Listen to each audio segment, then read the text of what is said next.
race against time to save the moose in northern Minnesota. The population rapidly moving from endangered to near extinction in this part of the country. If we continue at this trajectory, we'll be out of moose in 2025. I'm going to get her in the same spot. So far, spotters say they have her. So behind me right now, what the research team is doing is they're actually taking blood samples from this cow. They've also taken hair samples, and they're measuring the entire animal for their research. I mean, we're talking about more than a half a dozen things that could be contributing to this, but you haven't been able to nail down one certain cause yet. No, and we're trying. NOAA has been trying to keep these islands clean. There's just a constant flux of plastic. It's just a constant battle.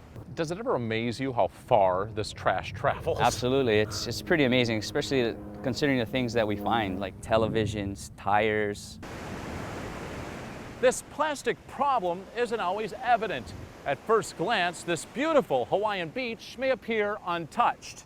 Until you dig in and take a closer look, sift the sand and you find endless tiny pieces of plastic from who knows where, having a devastating effect on wildlife. These guys will go along and eat plastic bags and pieces of plastic, thinking that it's food.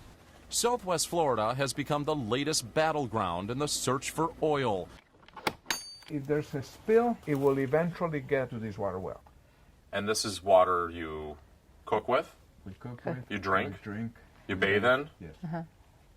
You feel pretty confident right now the water is good. The water is good. Yeah. If the well goes through, if the well goes through, there's a possibility that this water may be tainted. But they say that the injection process will not taint your well. It's tainted others. It's tainted others. The oil well next to them would also be less than a mile from the Florida Panther National Wildlife Refuge.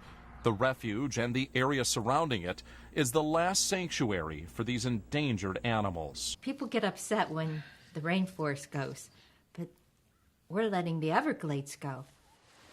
This is a special place.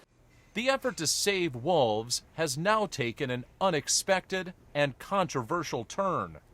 Minnesota also reinstated a trapping and hunting season. Since then, more than 900 wolves have been killed by hunters. You're right in the middle of it. Right in the middle of prime wolf habitat. So they see your cattle and looks like lunch, I would imagine. Easy target. Has the wolf population in Minnesota been managed well or mismanaged?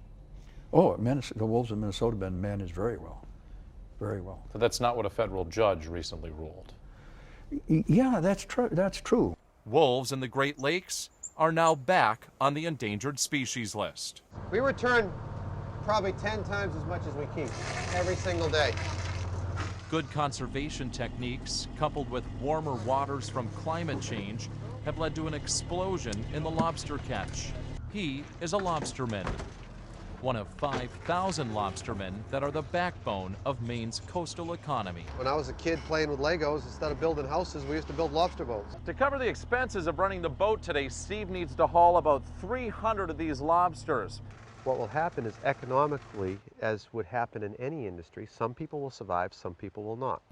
I don't know what we have for jobs in some of these communities if we're not fishing. Biggest one ever! Elliot Sudol is known as the shark wrestler of Nantucket, reeling in, then actually jumping in the water with giant sharks. You've only caught 400 or 500 sharks. It's funny, I think I'm becoming like dangerously comfortable with the situation. You know, my favorite part personally is when you first see them bite. While the main reason for the tournament is fishing, then eating the sharks, each shark caught here is also part of ongoing scientific research. If you could get into a time machine and just keep researching sharks forever, what do you want to know? My biggest question is the age. That's why Natanson and others are testing new ways to try and determine a shark's age. Whether you're shark wrestling or shark fishing, the thrill of luring in one of the planet's most powerful predators is addicting for some, concerning for others. But the fascination is universal.